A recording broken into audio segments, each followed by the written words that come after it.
Academy trust channel மூலம் பணிவான வணக்கங்கள். வாழ்வில் அனைத்தும் பெறுவதற்கு நான் கூறுவதை கேளுங்கள் என்று பொதுவான அட்வைஸ் கூறுவதற்கு உருவாக்கப்பட்ட சேனல் அல்ல இது. அனைத்தையும் நமக்காக உலகம் உருவான போதே கடவுளால் நமக்காக கொடுக்கப்பட்டதை நாம் பெற தவறவிட்டதை எப்படி பெற்று அதை தொடர்ந்து அனுபவிக்க நடைமுறையில் என்ன செய்ய வேண்டும், பரிகாரத்தின் மூலமாக அடைய முடியாது என்பதை முதலில் மனதில் வைத்து கொள்ள வேண்டும். மேலும் நாம் நம்மை உருவாக்கிய கடவுளிடம் எப்படி உறவாடி அவரின் கருணையால் பெற அதுவும் நம்மால் மட்டும்தான் முடியும் என்பதை மிகவும் எளிமையாகவும் உறுதியாகவும் சுயநலம் இல்லாமலும் மேலும் உண்மையாகவும் கேட்டு நடைமுறையில் பயன்படுத்தினால் மட்டும் போதும், வாழ்க்கை இனிமையாக மாறும். டாக்டர் விஜய நம்பியார் அவர்களின் 23 வருட அனுபவத்தில் அவர்கள் கூறிய நடைமுறை உண்மைகளை நான் கேட்டு அனுபவித்ததை உலக மக்களும் கேட்டு நடைமுறையில் பயன்படுத்தி பயனடையுங்கள். கடவுளுக்கு நன்றி, நன்றி, நன்றி. குட் மார்னிங், காலை வணக்கம். வெல்ஸ் அகாடமியில் உங்கள் எல்லாரையும் வரவேற்கிறேன். என் பேர் விஜய் நம்பியார், வெல்ஸ் அகாடமியோட ஃபவுண்டர். நேற்று ராத்திரி செஷனில் நம்ம நிறைய விஷயங்கள் பேசினோம். முக்கியமாக நம்ம என்ன பேசணும்னா, மற்றவர்கள் எப்படி வாழ்க்கையை அழித்து கொண்டிருக்கிறார்கள், ஜனங்கள் எப்படி வாழ்க்கையை அழிச்சிட்ருக்கிறாங்க, எப்படி கெட்ட சக்திக்கிட்ட மாட்டிக்கிட்டு இருக்காங்கன்றத உதாரணத்தோடு காமிச்சோம் இல்லையா? எங்கள் எதிர் வீட்டில் இருக்கிற அந்த விஷயங்கள், நிறைய விஷயங்களை சொன்னோம். இதெல்லாம் உங்களுக்கு புரிஞ்சுதுன்னு நினைக்கிறேன். ஆக்சுவலி என்ன ஆகுதுன்னா, நமக்கு தெரியாமையே நம்ம கெட்ட சக்திக்கிட்ட மாட்டிகிட்ருக்குறோம். அதனால் என்ன பண்ணுறோம், நம்ம வாழ்க்கையில் பிள்ளைகளை வளர்க்கும்போது அவர்களுக்கு கடவுளின் அன்பை கொடுக்காமல் வளர்த்து விடுகிறோம். இந்த கடவுளின் அன்பை கொடுக்காததால் அவர்கள் வளர்ந்துட்ட அப்புறம் சுயநலமாகவே இருக்கிறார்கள். தங்களுடைய குடும்பம் என்று பார்த்து கொண்டு போய்விடுகிறார்கள். பெற்றோர் தனியாக ஆயிடுறாங்க. வயசானவங்கெல்லாம் யாரும் இல்லாமல், பிள்ளைகள் இல்லாமல் கவலைப்பட்டு கொண்டு வாழ்கிறார்கள். ஆனால் இவங்க முன்னாடியே யோசித்தாங்கன்னு வச்சுங்களேன், அவங்க சின்ன போதே யோசித்தாங்கன்னா நிச்சயமாக அந்த பிள்ளைங்களை அந்த கடவுள் அன்போட வளர்த்திருந்தால் நிச்சயமாக அவங்களுக்கு ஒரு வித்தியாசமான வாழ்க்கை கிடைச்சிருக்கும் அப்படின்றத நம்ம சொன்னோம்.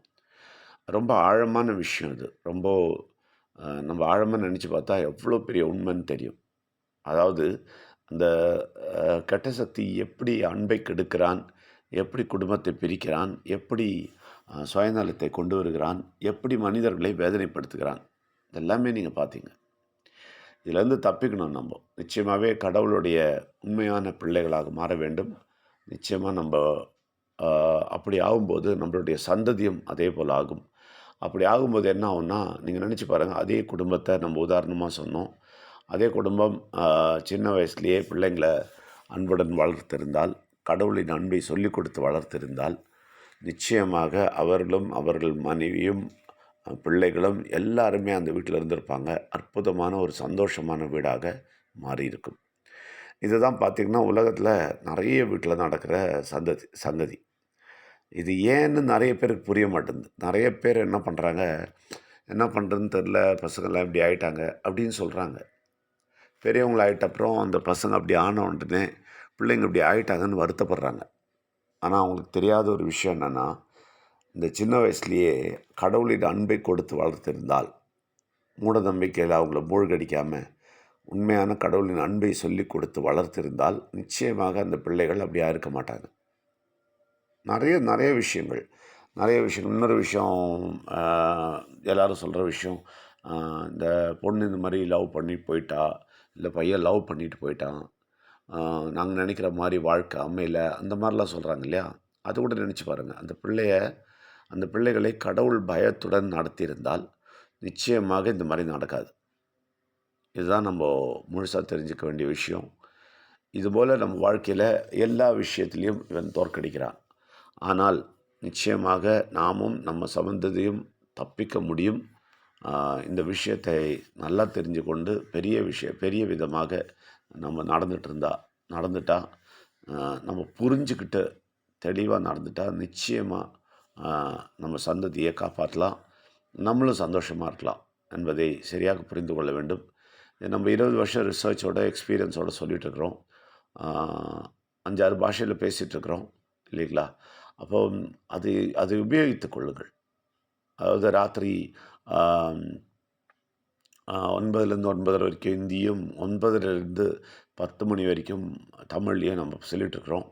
இந்த விஷயத்தை கேட்டு புரிந்து கொள்ளுங்கள். அது இல்லாமல் நாளைக்கு ஞாயிற்றுக்கிழமை மறந்துடாதீங்க, சாயங்காலம் 5லேருந்து 7 மணி வரைக்கும் தமிழ் செஷன் இருக்குது. காலையில் 9லேருந்து 11 மணி வரைக்கும் ஹிந்தி செஷனும் இருக்குது. இதை ஏன் தொடர்ந்து சொல்லிகிட்ருக்குறோம் அப்படின்னா, அப்படி தொடர்ந்து சொல்லலைன்னா நம்ம நிச்சயமாக டச்சில் இருக்க மாட்டோம். கெட்ட சக்தி நம்மளை ஏமாற்றிடுவான். அதனால தான் தொடர்ந்து சொல்லி கொண்டு இருக்கிறோம். ஏன் தொடர்ந்து சொல்கிறோன்னா நிச்சயமாக கடவுளின் சக்தி உங்களை ஆக்கிரமித்து கொள்ளும். அப்படி ஆக்கிரமித்து கொண்டால் நிச்சயமாக நம்ம தப்பித்துடுவோம். ஒரு அற்புதமான வாழ்க்கையை வாழ்வோம் என்பது ரொம்ப தெளிவான விஷயம். அதனால தான் நம்ம டிஸ்க்ளைமர் கூட சொல்கிறோம், நம்ம எந்த மதத்தையும் புண்படுத்தலை, யாரையும் வேதனைப்படுத்தலை. ஆனால் உண்மையை சொல்லுகிறோம். எல்லா மதங்களும் சொல்லுகிற கடவுளை பெரிதாக காட்டுகிறோம். அதனால் இந்த மாதிரி விஷயங்கள்லாம் நம்ம செய்கிறதால தொடர்ந்து இந்த மெசேஜை கேளுங்க, தொடர்ந்து செஷன்ஸ் அட்டன் பண்ணுங்கள். ஒரு வித்தியாசமான வாழ்க்கையை வாழுங்க. ஜனவரி 1 2024 நிச்சயமாக ஒரு வித்தியாசமான ஒரு வாழ்க்கை வாழ்பவர்களாக நீங்கள் இருப்பீர்கள். உங்கள் எல்லாரையும் வரவேற்கிறேன். நன்றி, வணக்கம். டாக்டர் விஜய நம்பியார் அவர்கள் கூறிய உண்மைகளை கேட்டதற்கு நன்றி. அதை நீங்கள் அனுபவித்து பயன்படுத்தி மற்றவர்களிடம் கூறுங்கள். கடவுளுக்கு நன்றி, பிள்ளையானவருக்கு நன்றி, உயிரானவருக்கு நன்றி, நன்றி, நன்றி.